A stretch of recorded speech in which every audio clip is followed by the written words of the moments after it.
আসসালামু আলাইকুম। আমি আপনাদের কাছে এখন গুজরাটি সেলাই ক্লাস 1 করে দেখাচ্ছি।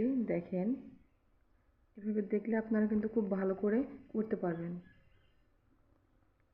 এই তো প্রথমে এক কোণায় আপনারা এই সুচ তুলবেন,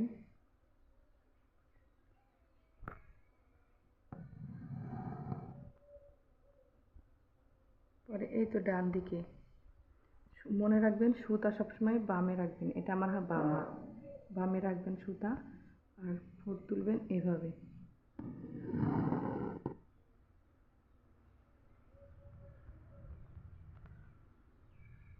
নিচে আসবে,